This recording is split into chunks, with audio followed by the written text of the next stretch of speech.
Hello student, मैं मंजित भास्कर स्वागत करता हूं आपके अपने परिवार शिखर एकेडमी में। तो जैसे कि आपको पता चल ही गया होगा कि एसएससी जीडी में 24,369 वैकेंसी आ चुके हैं, जिसका नोटिफिकेशन कल आ चुका था। तो हम बात करेंगे कि इसमें क्या क्या क्वालिफिकेशन है, कितनी एज लिमिट है और कितनी वैकेंसी किस डिपार्टमेंट में है, क्या सिलेबस है। हम इन सब चीज़ों के बारे में इस वीडियो में बात करने वाले हैं। चलिए स्टार्ट करते हैं।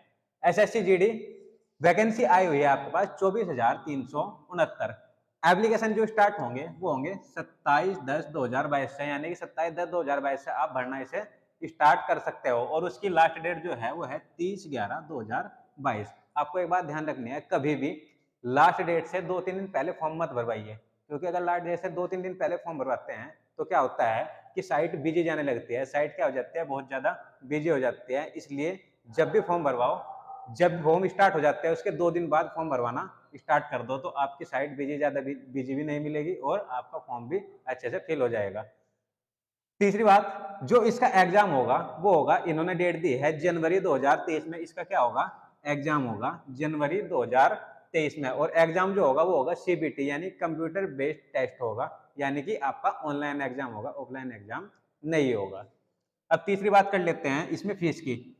जनरल, ओबीसी और ईडब्ल्यूएस, इनकी जो फीस रहेगी इसमें 100 रुपीज रहेगी। जनरल, ओबीसी और ईडब्ल्यूएस। एससी एसटी कैंडिडेट की जो फीस रहेगी वो नील रहेगी, यानी कि जीरो। जितनी भी फीमेल है, यानी कि ऑल कैटेगरी फीमेल, चाहे आप एससी से हो, एसटी से हो, ओबीसी से हो, जनरल से हो, उसके लिए जो फीस रहेगी वो रहेगी नील, यानी कि जीरो। इसमें ना अब की बार ना बहुत बड़े बदलाव किए गए हैं। अब की बार क्या क्या किए हैं, बहुत बड़े बदलाव किए गए हैं। एग्जाम जो सिलेबस है, जो एग्जाम के पैटर्न है, उसमें बदलाव किया गया है और जो एज का पैटर्न है उसमें भी चेंजेस किए गए हैं। जो इसकी मिनिमम एज होती है वो तो है 18 साल, यानी कि आपकी कम से कम एज 18 साल होनी चाहिए। दूसरी बात, मैक्सिमम एज जो होती है वो रख रखी है 23 साल। लेकिन अब की बार क्या किया कि कोरोना की वजह से, कोरोना काल चला था 2020 और 2021 में, इसलिए आपको 3 साल की क्या दी गई, छूट दी गई। तो 3 साल की छूट कैसे दी गई समझो। यदि आपकी एज 23 साल की है, आपकी एज मैक्सिमम 23 साल की बोल रखी है उन्होंने, देखो 23 साल हो चुके, ठीक है। 23 साल के बाद आपको 3 साल एक्स्ट्रा दिए जाएंगे सभी को। ऐसा नहीं है कि इसमें एससी एसटी या आपको ओबीसी के लिए हैं, ये सभी के लिए हैं, चाहे आप जनरल से बिलोंग करते हो, चाहे आप एससी चाहे एसटी से। यदि 23 साल के, तो यानी कि आप अगर आप 26 साल के भी हो तो आप इस फॉर्म को फिल कर सकते हो, ठीक है जी। दूसरी बात, जो इसमें रिजर्वेशन का रखा गया है, यानी कि जो एज रिलेशन का रखा गया है वो ऐसा का ऐसा ही है, यानी कि आपको एससी एसटी को, एससी और एसटी को आपको मिलेंगे 5 साल एक्स्ट्रा। यानी कि जैसे कि आपको 26 साल हो चुके, 26 में 5 और ऐड कर दोगे तो उनके लिए कितनी एज लिमिट है, 31 साल। उसके बाद अगर ओबीसी की बात की जाए, ओबीसी की इन्हें मिलता है 3 साल एक्स्ट्रा।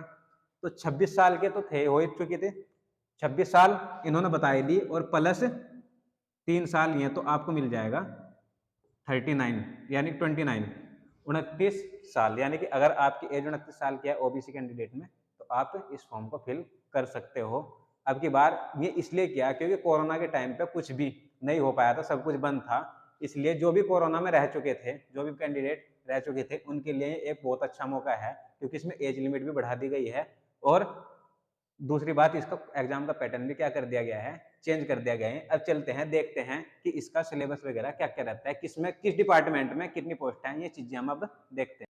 चलिए अब बात कर लेते हैं इसकी वैकेंसीज के बारे में। BSF, BSF border security force, BSF border security force, इसमें जो वैकेंसी है वो है 10,497। कितनी वैकेंसी है, 10,497।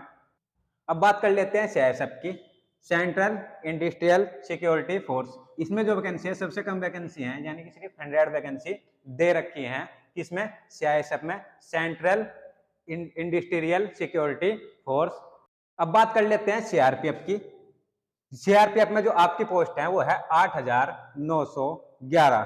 कितनी पोस्ट है, 8,911। सेंट्रल रिजर्व पुलिस फोर्स, यानी कि central reserve police force CRPF में आपकी जो वैकेंसी रहेगी वो कितनी है, 8,911। उसके बाद है एसएसबी, एसएसबी सीमा सशस्त्र बल, ठीक है जी, सशस्त्र सीमा बल। इसमें रहेंगे आपके 1284 सशस्त्र सीमा बल में आपके कितनी पोस्ट है? 1284। उसके बाद है ITBP, क्या है? इंडियन तिब्बत इंडियन तिब्बत बल पुलिस, ठीक है जी, Indian Tibet border police, Indian Tibet border police, इसमें आपकी रहेगी 1613 पोस्ट। उसके बाद आ जाती है आपकी एसएसएफ। एसएसएफ में जो आपकी पोस्ट है वो है 103, और उसके बाद है एनसीबी। एनसीबी में है आपकी 164 पोस्ट। अब आपको इसमें जो ध्यान देने वाली बात है वो है एनसीसी से संबंधित। यदि किसी के पास एनसीसी में सी सर्टिफिकेट है तो आपको उसके 5% नंबर मिलेंगे। सपोज करो आपका जो क्वेश्चन पेपर है वो 100 नंबर का है, तो 100 में से 5% यानी कि 100 में से 100 का 5% यानी कि 5, तो 100 में से 5 नंबर आपको कहाँ मिल जाएंगे? तो 100 में से 5 नंबर आपको मिल जाएंगे आपके, यदि आपके पास एनसीसी का सी है, सी सर्टिफिकेट है। यदि एनसीसी का आपके पास बी सर्टिफिकेट है तो आपको 100 में से यानी कि 3 नंबर और एक्स्ट्रा मिलेंगे। इसमें कितने नंबर मिले थे? 5 नंबर एक्स्ट्रा। इसमें मिलेंगे आपको 3 नंबर यानी 3% एक्स्ट्रा मिल जाएगा, जितना भी आपका मैक्सिमम आपके मार्क्स होंगे।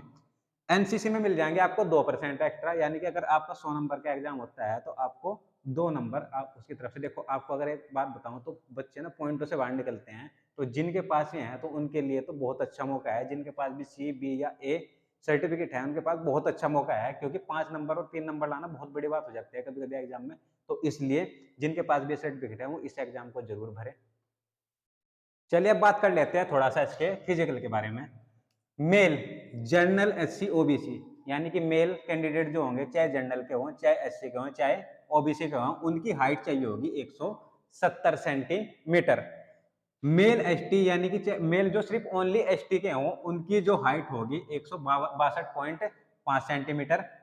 इसमें फीमेल की जो बात करें अगर, तो फीमेल की जो हाइट होनी चाहिए वो कितनी होनी चाहिए? 157 सेंटीमीटर। लेकिन ऑल कैटेगरी फीमेल के लिए तो होनी चाहिए 157, बस सिर्फ छोड़कर किसे?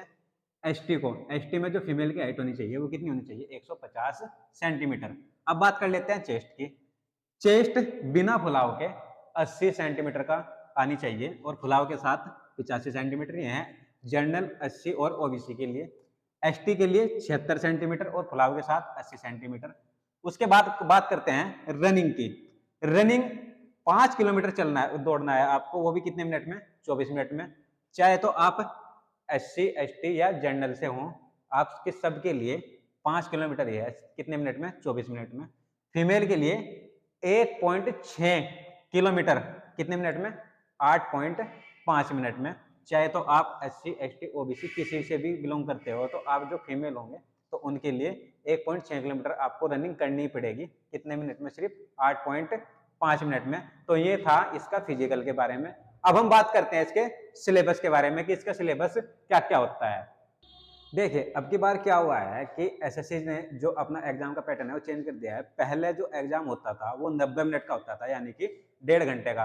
अब जो एग्जाम कर दिया है वो सिर्फ 60 मिनट का कर दिया है। यानी कि अब की बार ना सिर्फ 2 चेंजेस किए हैं। एक तो क्या कि जो बच्चे कोरोना में अपनी जिनकी एज निकल चुकी थी, यानी कि उसकी एज लिमिट क्या कर दी? 3 साल सबके लिए बढ़ा दी। और दूसरा जो एग्जाम का पैटर्न है वो क्या कर दिया? चेंज, यानी कि पहले 90 मिनट मिलते थे, अब कितने मिलने लगे? सिर्फ 60 मिनट। उससे पहला जो एग्जाम होता था उसमें नेगेटिव मार्किंग नहीं होती थी, लेकिन नेगेटिव मार्किंग कर दी कितनी? 0.5 की। चलो अब बात करते हैं इसके सिलेबस की। सिलेबस रीजनिंग के क्वेश्चन आएंगे आपके पास 20, ठीक है जी। रीजनिंग के क्वेश्चन कितने आएंगे आपके पास?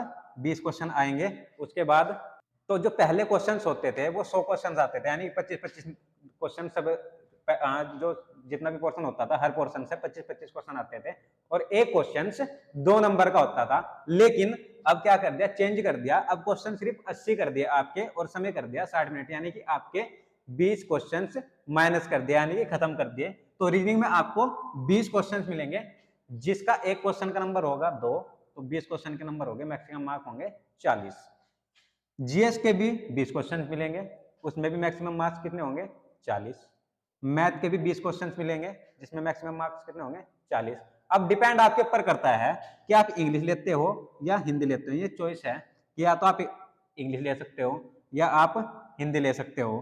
तो इनमें से भी आपको एक के 20 क्वेश्चन मिलेंगे, यानी कि आपको मिलेंगे कुल 40 नंबर मिलेंगे। तो टोटल नंबर हो जाएंगे आपके 160, और क्वेश्चन हो जाएंगे टोटल आपके 80, ठीक है जी। इसमें जो निगेटिव मार्किंग रहेगी 0.5 की रहेगी। तो आपको पता चल गया होगा कि कितनी चेंजेस किए हैं अब की बार एसएससी ने टाइम भी घटा दिया और आपके क्वेश्चंस भी घटा दिए और आपकी एज लिमिट भी थोड़ी ज़्यादा कर दी है। तो ये था पूरा का पूरा सिलेबस, पूरी की पूरी फिजिकल के बारे में, पूरी वैकेंसी के बारे में, एसएससी जीडी के बारे में। तो आशा करता हूँ कि आपको ये वीडियो पसंद आई होगी। यदि आपको हमारी वीडियो पसंद आ रही है तो आप हमारे चैनल को लाइक करें, सब्सक्राइब करें और शेयर ज़्यादा से ज़्यादा करें, ताकि हम आपके लिए और अच्छी-अच्छी वीडियो बनाते रहें। धन्यवाद।